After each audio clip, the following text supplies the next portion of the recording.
प्रभु का पावन नाम, जय गुरुदेव, मालिक का सच्चा नाम, जय गुरुदेव, प्रेम से बोलो जय गुरुदेव।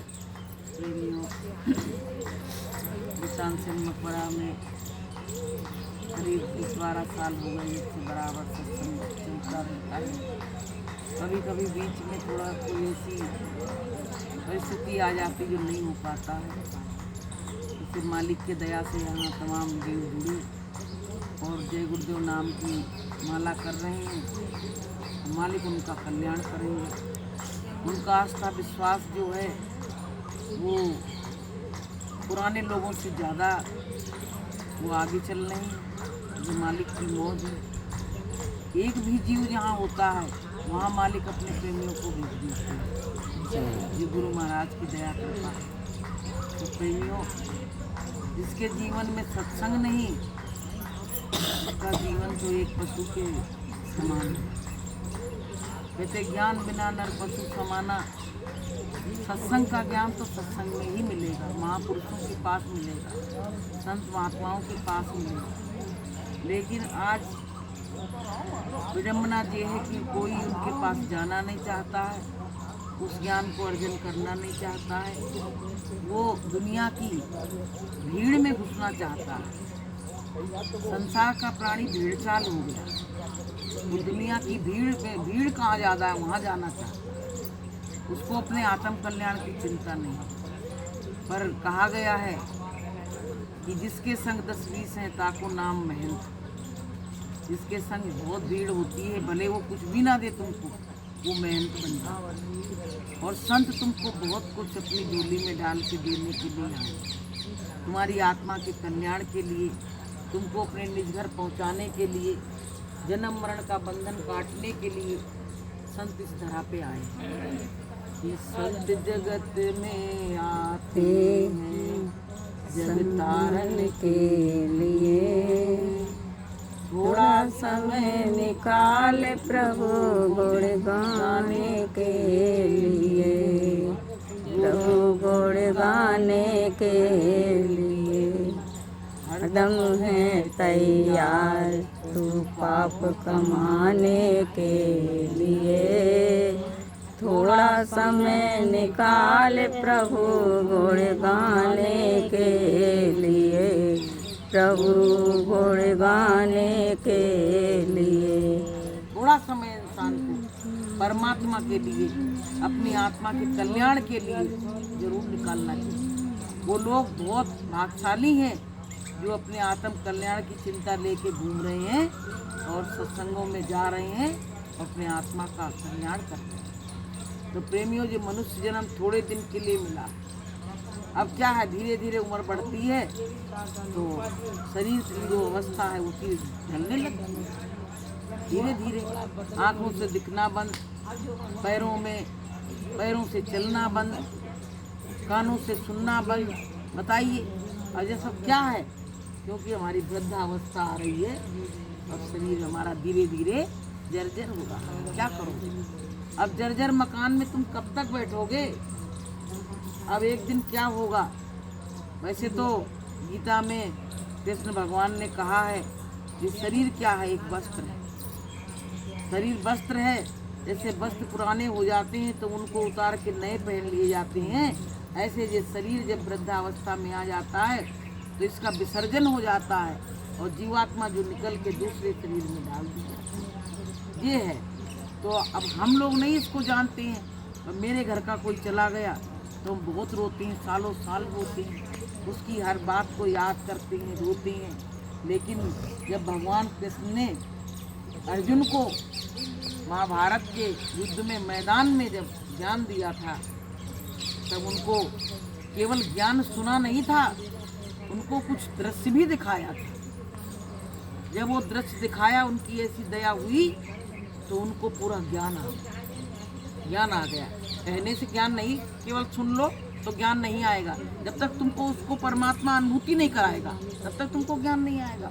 जब उन्होंने अपनी दिव्य दृष्टि से उनको दिखाया तो उन्होंने देखा वाकई में कि सब मरे पड़े। ऐसे जब हमको भी भजन करके हमारी जीवात्मा जगेगी, हमको अनुभूति होगी, तो हमको भी ये संसार नाशवान फना लगने लगेगा और इस संसार में मेरा दोबारा आने का मन नहीं होगा।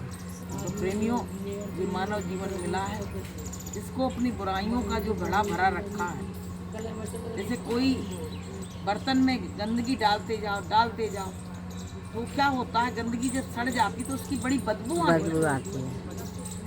तो लोग क्या कहते हैं, इस गंदगी को फेंक क्या बाहर, यही तो कहते हैं। ऐसे हमारे अंदर विषयों की, विकारों की, कामनाओं की गंदगी भरी रखी है। अब हम क्या है, उस गंदगी को निकाल तो रहे नहीं है और हम कह रहे मेरे अंदर अच्छाई आ जाए। जब तक ये गंदगी नहीं निकलेगी, और जैसे कोई अच्छा दूध रखा है तो वो फट चुका है, अब तुमको हम दूसरा दूध लाके उसी में डाल दें, अच्छा हो जाए, कभी अच्छा हो सकता है? नहीं होगा, नहीं हो सकता है, दोनों फट जाएंगे। ऐसे ही जब गुरु के दरबार में जाके अच्छाइयों को ग्रहण कर रहे हो तो गुरुदेव से कह के ही अपनी गंदगी को पहले बाहर निकाल दो और फिर उन अच्छाइयों को अपने अंदर भर लो, तो काम बन जाएगा, अच्छाइयाँ आना शुरू हो जाएंगी। लेकिन वो गंदगी में अच्छाई को डाल रहे हैं, इसलिए वो काम नहीं बन रहा। तो प्रेमियों, जब सतगुरु मिलते हैं तो हमारे जीवन के कितने ही कि बगीचे में जब फूल खिलते हैं तो बगीचे में खुशबू आने लगती है। ऐसे जब मेरे जीवन में सतगुरु मिलते हैं तो मेरा जीवन बड़ा हरा भरा हो जाता है। सत्संग से आओ तो जीवन अलग हरा भरा रहता है, और तुम घर में पड़े रहो तो तुम रुग्ण अवस्था में आ जाओगे, तुमको बीमारी लग जाएगी। अभी हम वहाँ आश्रम पे, अभी यहाँ पे ग्वालियर के आश्रम पे कार्यक्रम हुए, तो वहाँ एक पॉजिटिव वातावरण, सवेरे सवेरे किसी को मतलब ये नहीं आलस लग रहा है या परेशान है, सबके चेहरे पे चमक।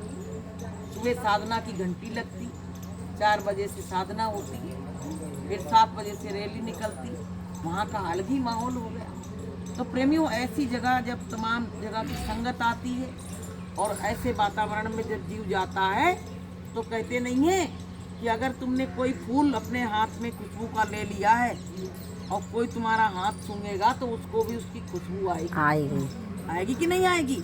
ऐसे तुम किसी प्रेमी के पास बैठे हो और वो तुमसे टच भी हो गया और वो साधना करता है तो उसका पता बहुत असर तुम्हारे अंदर आ जाएगा, इसलिए प्रेमियों, गुरु महाराज कहते हैं कि साधकों से मिलो, जो साधन भजन करते साधकों से मिलो, और जो संसारी लोग हैं, जो बच्च भोजन कर रहे हैं, बुराइयों की तरफ दौड़ रहे हैं, इनसे दूर रहो, नहीं तो तुम्हारा साधन भजन लेके सब डूब जाएंगे। तो प्रेमियों, अगर हमारे गुरुदेव न मिलते तो हमको ये बातें कौन सिखाता, ये बताओ, कौन सिखाता? कोई नहीं सिखा पाता। इसलिए हमारे गुरुदेव मिले हैं, मेरा भाग्य जग गया, और गुरुदेव ने जो बताया है ये बहुत बड़े विश्वास की बात है। बहुत लोग कहते हैं अरे गुरुदेव गुरुदेव कर रहे हैं, गुरुदेव दिखते नहीं। एक ने कहा हमसे कि ये बताओ क्या मरने के बाद ही गुरुदेव मिलेंगे, जिंदा में तो हमको दिखे नहीं। तो जीते जी बुलाने की कला तो सीख लो। कहते नहीं है उसमें कि कौन कहता है भगवान आते नहीं, कौन कहता है भगवान आते नहीं, सबरी की तरह तुम बुलाते नहीं, सबरी की तरह तुम बुलाते नहीं। कौन कहता है गुरु जी आते नहीं, कौन कहता है सत्य गुरु जी आते नहीं, बिरहा से तुम्हें उनको बुलाते नहीं, बिरहा से तुम बुलाते नहीं। सब लोग यही कहते हैं भगवान कहाँ मिलेगा, भगवान कहाँ मिलेगा। अरे वो तो अपने अंदर ही बैठा है, जब तुम्हारा भाव जागृत हो जाएगा तो वो अपने मन से ही मिल जाएगा। तो प्रेमियों, सत्संग में आते रहो, अपने आत्म कल्याण की चिंता, दुनिया की तो बहुत चिंता, हर व्यक्ति दुनिया की चिंता कर रहा, हर व्यक्ति, लेकिन कभी ये विचार किया कि हमने अपने बारे में कोई चिंता करी, अपने आत्मा के कल्याण के बारे में चिंता करी? ये चिंता केवल संतों को है, हमको तुमको नहीं है, संतों को है कि एक बार मनुष्य शरीर मिला है, अगर इस बार इसने चिंता नहीं की, अपनी आत्मा का कल्याण नहीं किया तो दोबारा मिलने वाला नहीं है। तो प्रेमियों, प्रेम से बोलो जय गुरुदेव, जय गुरुदेव।